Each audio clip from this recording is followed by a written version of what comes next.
Mizraim and the etymology behind Egypt and the word and the definition behind it. I try to sit down and make the Bible and the formation of the Bible and what the things are to clarify the scriptures, the etymology, and the meaning behind them. Egypt, for one, before I do all that, I would like to say that the letter J was a letter that when the guy was messing around with the I, he accidentally put the hook on it. It came up in the late 1500s, so there is, which is the 4th century. So J is the last letter in the English alphabet to come into play. So so when they used to use Jesus and say all this other stuff, they were actually using, they took it from the word Jesus, and Jesus is a Greek god. And anybody, and a lot of people do not know this because they don't know Greek alphabet. You won't know Hebrew alphabet or language. So if even when the Greeks wrote the scrolls, they never used the J, they used a Y, because J is not even in the Greek alphabet or the Hebrew alphabet whatsoever. So we see that in 1949 that the Jewish nation didn't come into play, and I didn't say this, it's all written in this stuff by the League of Nations, because it was a League of Nations, not the United Nations back then. Understand that also, that's how much have changed. So they took a lot of people from all over, they set them into place, and then they became the Jewish nation. And they always tell you that we're not Israelites, we're Israeli, because we live in Israel. All right, so a lot of people are misconstrued. This is where we get the trodden on the land of Jerusalem with the Gentiles until the times of their shall be fulfilled. And they fulfilled it as far as they're making their own and filling and fooling the world. So we got the J out, we got the etymology out, we know it doesn't exist. If somebody comes up to you and they're Jewish and they're speaking about J and doing all this stuff and telling you they're Jewish, and they're speaking Hebrew and they know Hebrew, that means that they're a liar right in front of your face, because J's not even in the Hebrew language at all. So you can't be Jewish or a Jew and that or even exist if J actually never existed when these people existed. Now, who are these people? Who are the haplogroup of these people? What is Mizraim? Before Rome, Britain, and Europe, and everybody came along and started changing up the names and doing everything, Egypt was Mizraim. Mizraim was the son of Ham. Who is the son of Ham and all them, and what does Egypt mean? Egypt means slavery. All right? So it was always identified with slavery. The definition, if you look it up in the rightful dictionary, it will tell you in the condition of slavery. So it actually like meaning the meaning of condition of slavery. So if we turn back in the Bible and we look at Yosef, not Joseph, I'm going to say Yosef, all right? His family had threw him in the well. The Egyptians took him, and he always stayed true to Yahweh. No matter what he did while he was in captivity in Egypt, he always stayed true to Yahweh. That the Pharaoh and the people in Egypt caught favor with him.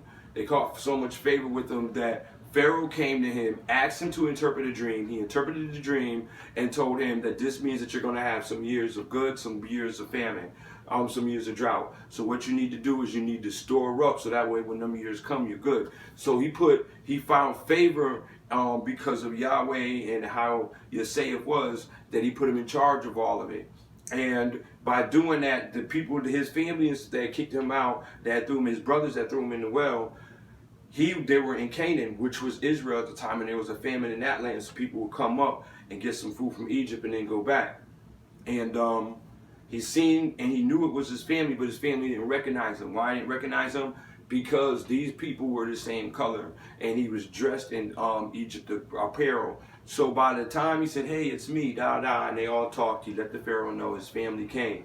Pharaoh died, another king is born. The king did not know really too much about Yosef and his family, seen that they were multiplying, wanted them dead. Now, no one of the midwives would kill any of these people because Yahweh found favor with all of them, and so they kept multiplying. The Hebrew people did. So what did they did? That was where slavery first started.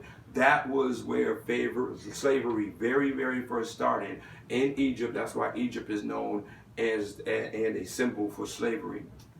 So with that being said, and then we also know that Jacob his name was turned into Israel because he wrestled with God. He wrestled with angel, and they're hard-headed and they're stiff-necked people. All right. So I want to get into chapter 10, Genesis 10, and who the people are, and the whole 9 yards. Chapter 10 in Genesis says, these are the lines of Shem, Ham, and Japheth, the sons of Noah, were born to them in the flood. The descendants of Japheth were Gomer, Magog, Mediah, Javan, Tubal.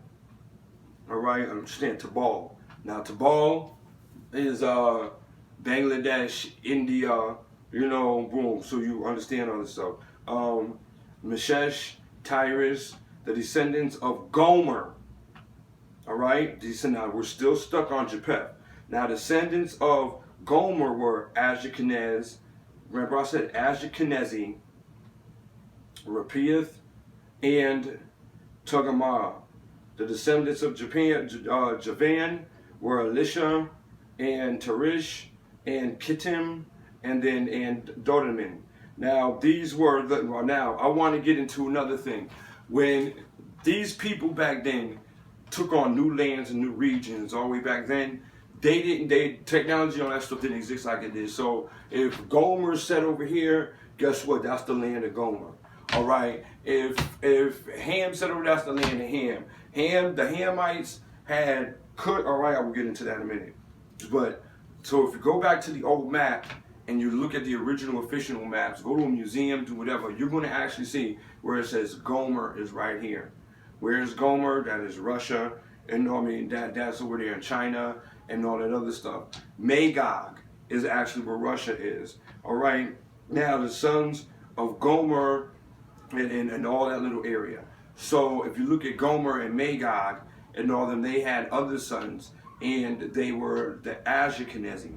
Now, if you do the hopologroups, this right here is basically telling you what the hopologroups are. If you look at these names, then you go look at the regions on the map, then you go look at the haplogroups of the R1, the J1, and all this other stuff, then you'll start seeing all of them are related from the Jepheth. And they broke off from where? Originally from the Hamites. And who were the Hamites? The Hamites were Cush that begot Nimrod, who was the first man on the mighty earth. He was so mighty by the grace of the Lord, hence saying, like Nimrod, a mighty hunter by the grace of the Lord. That mainstays his kingdoms of Babylon, erect and elect in the land. All right, because there was a time in the land that Egypt was righteous. There was a time in the land that when Abraham had went and tried to sell Sarah, that the Pharaoh said, why do you do this to me, Lord? Don't all my people worship the one true God and do all this other stuff? He's like, nah, that's why I'm letting you know, so that way you don't do this, because he's just going to be one to appease, to be a father nation, to be a prophet. Bam. So that lets you know, all right, that at that time, that boom, but all of them were evil. All of them were bad. A lot of people think the Ethiopians and all this other stuff. No, everybody over there has Hamitic blood. All right, the Cushites, all of them. There was only a small section of these officially there's only a couple of A1s and the E1s, A1, B2s and all of them, that they didn't mix in unless they were plumage. So that made them, because that made them special. Not a lot of that came out of the E1, B2s. Nothing that I have seen so far. Unless, like I said, they were intertwined through sex or something. So now that we know who Jepheth, Magog, Haggai, the Ashkenaz, and all of them is, they're not a part of Shem.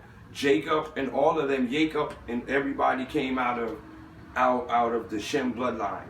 So now you see. Now if we go further, it says everyone on earth had the same language and the same words. All right. Now he's speaking specifically in the Bible. It tells that how after all of these people went, the Jepheth bloodline went up toward this region, up north to the region we see in Europe. So if we go scientifically and we look, we'll see that they mysteriously turned white. A lot of stuff will happen or whatever. And then that's when they went up north. And some of them went down. They had the rest of the Hamites and the stuff like that spread around to what we see in India and all this other stuff in those regions. With that being said, the Bible states that, the Tanakh states that they had left and traveled from the east and went to the west, where we see all of this stuff where Canaan and Israel, or Israel and all that other stuff is over there. And then bam. So now you know who the people are. Now, how can we identify these people? When Moses took them out of Egypt, he stated, God stated, I will never ever bring you back in here again. But they transgressed. And he went to him, he said, you know what, since you're hard-headed, I'm going to bring you right back into Egypt, all right, but this time on ships, where you will never ever ever be in bondage again. All right, but you shall be sold into bondage, and nobody will want you. These are the only Semitic people from the E1 haplogroup, all right, from out of everything else, separate from every other haplogroup in the world, that was actually brought in by ships, because they didn't have all that back then, all right, brought in by ships into another land that represented Egypt, especially with the obelisk in the slavery. All right, these are the only haplogroups that every time they messed up, they were in slavery. And it is written, and they went through that bondage and were sold into bondage. These are the only haplogroup in the Hebrews that started the infamous Wall Street and the financial stuff that we see downtown Manhattan, and built America and never ever got to own anything. And it was always written. So with that being said, you have your Mizraim. You have the truth, you have the scriptures, and the Bible already tells you the haplogroups and how they were split up. So we don't really have to go do the research if it's already written and the maps are already there. We just need to take away what technology and what people have colonized us and made us to believe by false education, and then re-educate ourselves to the truth.